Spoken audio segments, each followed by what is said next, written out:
بسم اللہ الرحمن الرحیم۔ السلام علیکم ناظرین، شام کی چائے کی آج کی نشست میں ہم آپ کے لیے جناب عمران خان صاحب کی لکھی ہوئی ان کی پاکستان کی ذاتی تاریخ کی قسط نمبر 11 کے ساتھ حاضر ہوئے ہیں۔ آئیے شروع کرتے ہیں۔ جیسے میرا ایمان پختہ ہوا تو زندگی کے بارے میں میرا زاویہ نگاہ مکمل طور پر تبدیل ہو گیا اور میں نے اپنے کردار کی اصلاح کا آغاز کیا۔ جو لوگ اس عقیدے کے تحت جیتے ہیں کہ انہیں دنیا کے اعمال کے لیے آخرت میں جواب دہ ہونا ہے، وہ ان لوگوں سے مختلف زندگی گزارتے ہیں جو صرف اس دنیا کی زندگی پر یقین رکھتے ہیں۔ اگر میں اس داخلی تبدیلی سے نہ گزرا ہوتا تو وہی زندگی گزار رہا ہوتا جس میں انسان کا مطمع نظر دنیاوی لذتوں کا حصول ہے۔ میرے پاس ضرورت کی ہر چیز ہے۔ کرکٹ کی کمنٹری اور اخباری مضامین سے میں چند ماہ میں اتنا کما سکتا ہوں کہ سال بھر اطمینان سے زندگی گزاروں۔ میری ذاتی زندگی محدود سی ہے۔ پاکستان اور برطانیہ میں میرے چند دوست ہیں اور میں نے اپنے سماجی حلقے کو وسیع کرنے کی کبھی کوشش نہیں کی۔ اس رجحان طبع کے باعث میرے لیے ان لوگوں کے ساتھ گھلنا ملنا مشکل ہوتا ہے جنہیں میں اچھی طرح نہیں جانتا۔ شادی سے پہلے کی زندگی ایک اعتبار سے میرے مزاج سے ہم آہنگ تھی۔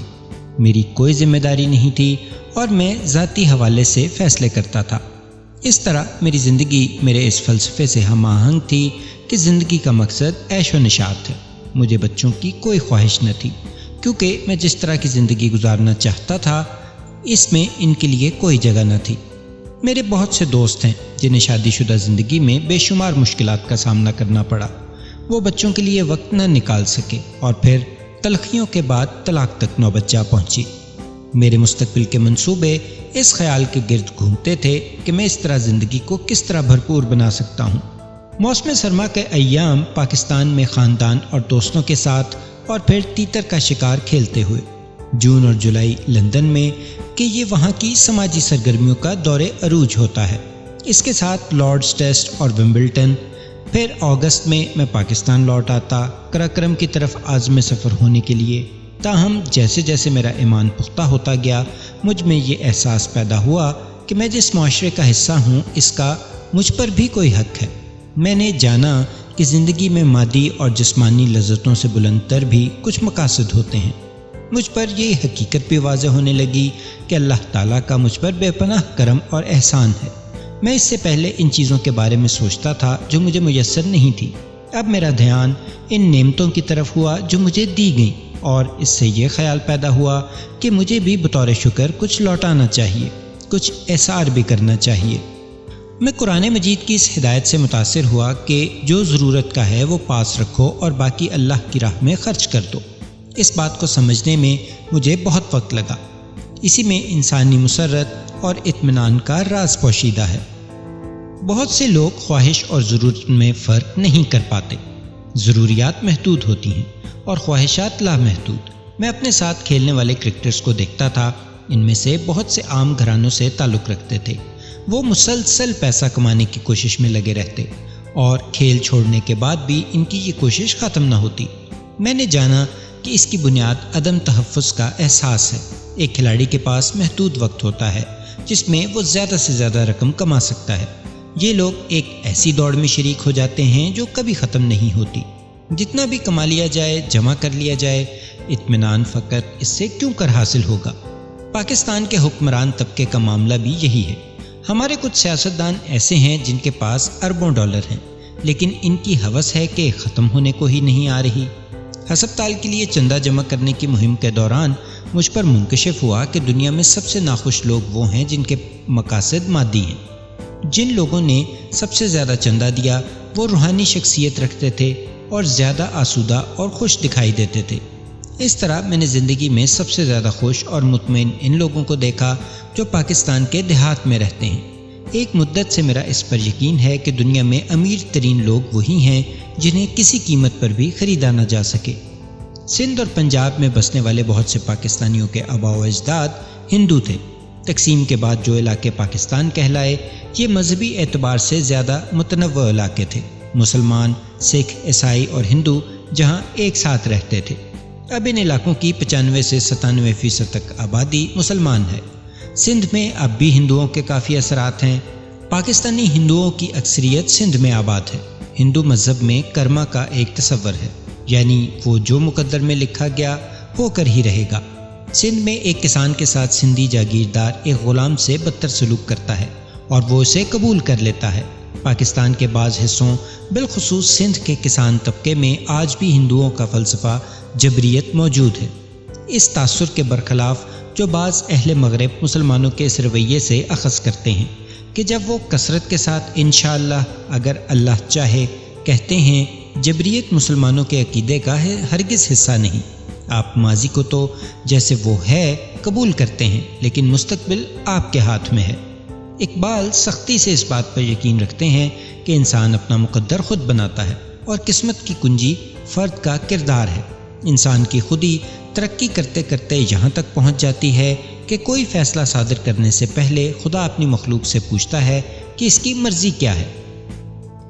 خودی کو کر بلند اتنا کہ ہر تقدیر سے پہلے خدا بندے سے خود پوچھے بتا تیری رضا کیا ہے۔ دوسرے لفظوں میں ہم اپنے مقدر کے خود مالک ہیں۔ اقبال کے پیش نظر صرف ایک فرد نہیں بلکہ معاشرے کی تبدیلی بھی تھی۔ اس کی بنیاد قرآن مجید کے اس فرمان پر ہے کہ تمہاری حد اللہ تعالیٰ ہے۔ سورہ 53 النجم۔ بہت سے لوگوں کی طرح میں اپنی غلطیوں پر خود کو کوستا رہتا تھا۔ کرکٹ کی غلطیوں پر میری زیادہ توجہ ہوتی، اپنے آپ سے کہتا کہ مجھے فلاں کام اور طرح سے کرنا چاہیے تھا۔ اپنے ایمان کے سبب میں نے جانا کہ جو ہو گیا سو ہو گیا۔ اپنی زندگی کے 2 اذیتناک موقعوں پر میں نے اس کو آزمایا، ایک مرتبہ اپنی ماں کی موت پر اور دوسری بار طلاق کے بعد۔ قرآن مجید کا کہنا ہے جو اللہ پر ایمان رکھتے ہیں وہ خود ان کی حفاظت کرتا اور ان پر رحم فرماتا ہے۔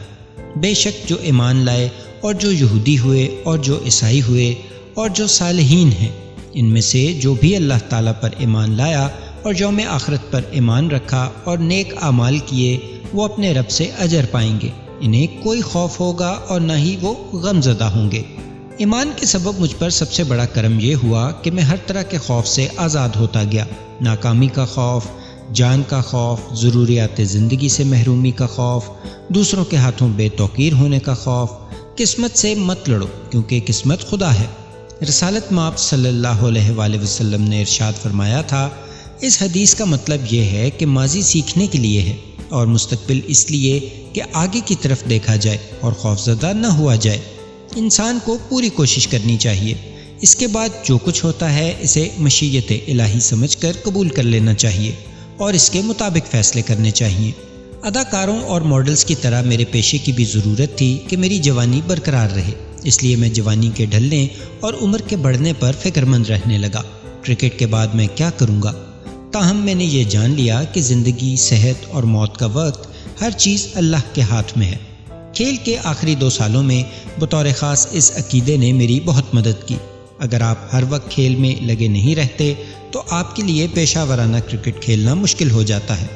اپنے ہسپتال کے لیے فنڈز جمع کرنے کے لیے میں اس وقت صرف انٹرنیشنل کرکٹ کھیل رہا تھا۔ اب مشکل تھا کہ میں اپنی مہارت کو بڑھا سکتا۔ میرا دور عروج اب ماضی بن چکا تھا۔ اس کے باوجود کرکٹ کے آخری 2 سالوں میں جس طرح مجھے سراہا گیا اور جو عزت مجھے ملی یہ پہلے کبھی نہ ہوا تھا۔ میں نے اپنے زخم سے نجات حاصل کی اور 1992 کا ورلڈ کپ کھیلا۔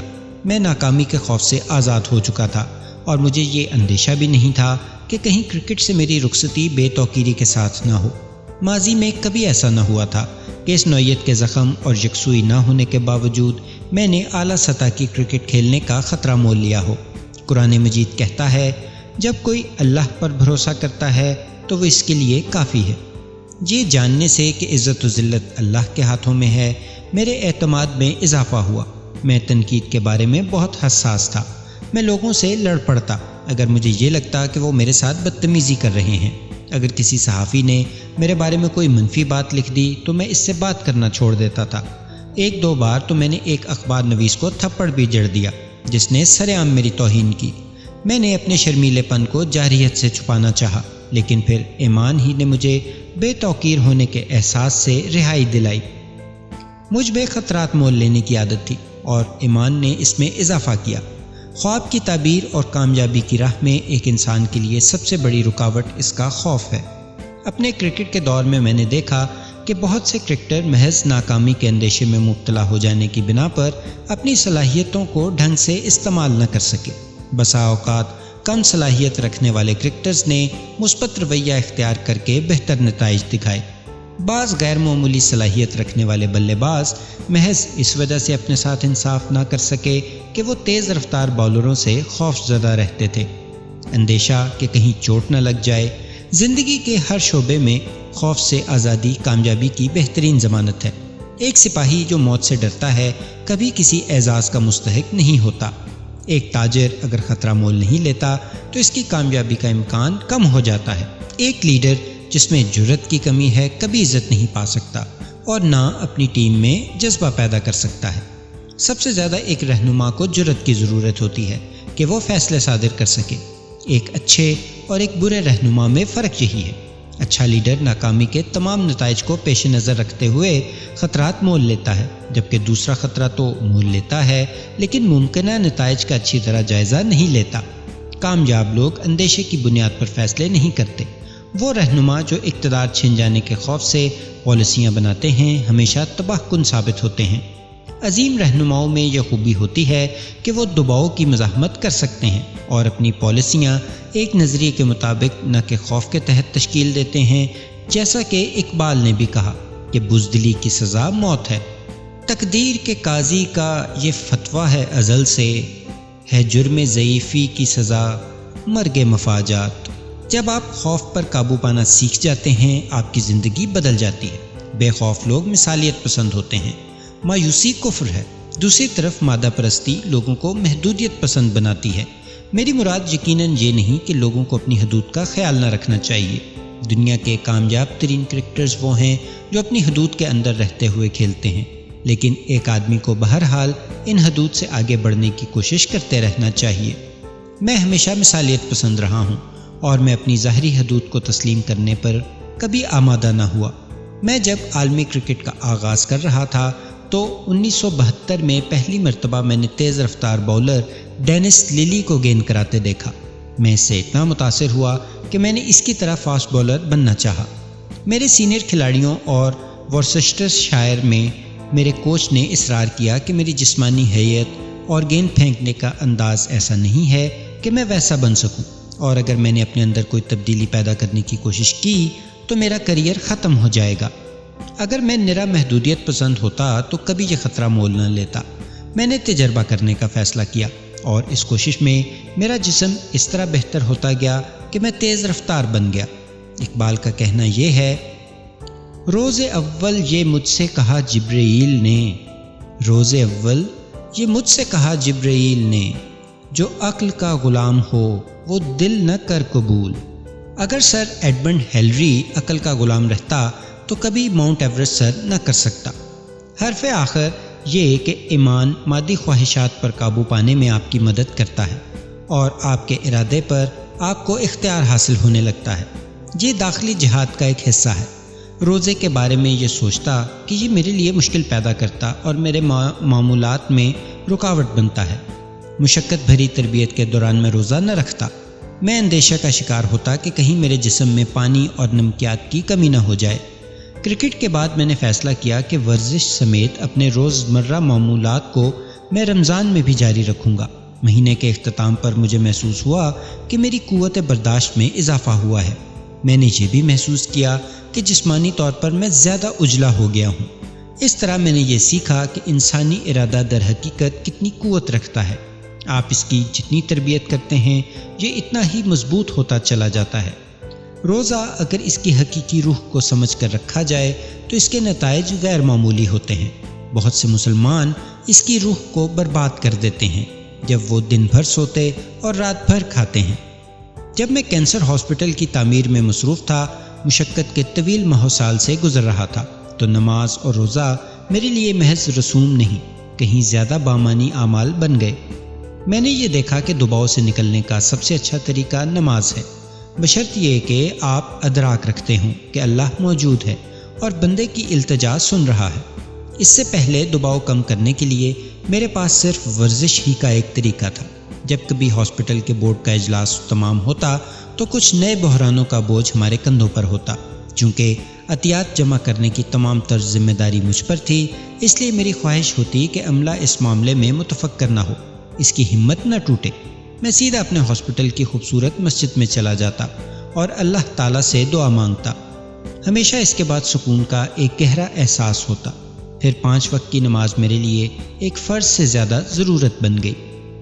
میں نے اس علم کو کبھی کم قیمت نہ جانا جو سیدھے راستے پر چلنے کے لیے مجھے میاں بشیر سے ملا۔ یہ دلیل دی جا سکتی ہے کہ محض اس بنیاد پر کہ ایک شخص مستقبل شناسی کی حس رکھتا ہے، یہ ثابت نہیں ہوتا کہ خدا فی الواقع موجود ہے۔ صلاحیت قیافہ شناسوں اور نجومیوں میں بھی ہوتی ہے، تاہم 20 سال کے عرصے میں جب سے میں میاں بشیر کو جانتا ہوں، ان کی کوئی ایسی ایک پیش گوئی بھی نہ تھی جو غلط ثابت ہوئی ہو۔ مغرب میں پروان چڑھنے والے بہت سے لوگوں کی طرح جمائمہ اس صلاحیت کو شک کی نظر سے دیکھتی تھی۔ جب وہ پہلی مرتبہ میاں بشیر سے ملی تو انہوں نے جمائمہ سے کہا کہ وہ 3 ایسی چیزوں کے بارے میں لکھے جو اسے زندگی میں سب سے زیادہ مطلوب ہیں۔ وہ حیران و پریشان رہ گئی جب میاں صاحب نے اس کے لکھے کاغذ کو دیکھے بغیر بتایا کہ اس نے اپنی کن خواہشات کا ذکر کیا ہے۔ ویسے بھی میاں بشیر انگریزی پڑھ ہی نہیں سکتے تھے۔ انسانی تاریخ کے سارے کامران لوگ Jinnah Gandhi, Mother Teresa, Nelson Mandela نظریہ رکھتے تھے اور ایک آرزو بھی۔ اگر ان کی کامیابیاں دوسروں سے زیادہ ہیں تو اس کا سبب یہ نہیں کہ ان میں صلاحیت زیادہ تھی، بلکہ اس کی وجہ یہ ہے کہ ان کی آرزوئیں بڑی تھیں، خواب عظیم تھے۔ اعلیٰ عزائم کے لیے جہد مسلسل کا تصور میرے دل کو بھا گیا، کیونکہ یہ میرے اپنے فلسفہ حیات کے مطابق تھا جو میں نے کھیل کے دوران مرتب کیا۔ آپ جیسے جیسے اپنے آپ کو چیلنج کرتے ہیں، ویسے ویسے اپنے اندر موجود ہمت کے عظیم ذخائر کو دریافت کرتے چلے جاتے ہیں۔ جیسے ہی آپ سست پڑتے اور تحرک کھو دیتے ہیں، اسی لمحے آپ کا زوال کا آغاز ہو جاتا ہے۔ سب سے پہلے میں نے کوشش کی کہ پاکستان کے لیے کھیلوں، پھر میرا مقصد یہ تھا کہ میں اپنے ملک کا سب سے اچھا آل راؤنڈر بنوں، پھر سب سے اچھا فاسٹ بولر۔ یہیں سے میرے اندر اس خواہش نے جنم لیا کہ دنیا کا سب سے اچھا آل راؤنڈر اور فاسٹ بولر بھی بنوں۔ جب میں کپتان بنا تو میری آرزو یہ ہوئی کہ میں پاکستان کو دنیا کی سب سے برتر ٹیم بنا دوں۔ جب ماں کی یاد میں قائم ہونے والا کینسر ہاسپٹل کامیاب ہوا تو میں نے پشاور اور کراچی میں ایسے ہی 2 ہسپتال بنانے کا ارادہ کر لیا۔ اب میرے لیے زندگی کا چیلنج یہ ہے کہ میں پاکستان میں سماجی و معاشی انقلاب برپا کر کے اسے ایک مبنی بر انصاف اور انسانیت دوست معاشرہ بنا دوں۔ میں آکسفورڈ یونیورسٹی کی طرز پر میاں ولی میں ایک شہر علم کی تعمیر کا ارادہ بھی رکھتا ہوں، جو پاکستان کے دیہی علاقے میں پہلی نجی یونیورسٹی ہے۔ جب ایک مقصد حاصل ہو جاتا ہے تو کرنے کے لیے ہمیشہ بہت کچھ باقی ہوتا ہے۔ جیسا کہ اقبال نے کہا، ستاروں سے آگے جہاں اور بھی ہیں، ابھی عشق کے امتحان اور بھی ہیں۔ جمائمہ مجھ سے کہا کرتی تھی، میں کامیاب ہوئے بغیر کب تک سیاست کرتا رہوں گا، کس موڑ پر یہ فیصلہ کروں گا کہ یہ سب بیکار ہے۔ لیکن میں کبھی اس سوال کا جواب نہ دے سکا۔ خواب وقت کے کسی لمحے میں قید نہیں ہوتا۔ اس بات کی کوئی اہمیت نہیں کہ آپ کی تعلیم کتنی ہے اور آپ کا سماجی پس منظر کیا ہے۔ جب تک آپ اپنے خواب کو حقیقت میں بدلنے کے لیے تگ و دو نہیں کرتے، صلاحیتوں کا ظہور پوری طرح نہ ہوگا۔ انسانی آسودگی کا تعلق اس بات سے ہے کہ کوئی شخص اپنے مقصد حیات سے کتنا باخبر ہے۔ اگر آپ کی خارجی دنیا میں خواہ طوفانوں کا شور برپا ہو، اگر اس وقت آپ اپنے خواب کے لیے سرگرداں ہیں تو آپ کے اندر کی دنیا میں اطمینان جاگزی ہوگا۔ تو ناظرین، یہ تھی آج کی قسط۔ عمران خان صاحب کی پاکستان کی ذاتی تاریخ جاری ہے۔ انشاءاللہ اگلی قسط کے ساتھ ملتے ہیں۔ اپنا بہت سا خیال رکھیے گا۔ چینل کو لائک کیجئے، سبسکرائب کیجئے اور شیئر بھی کیجئے۔ اللہ نگہبان۔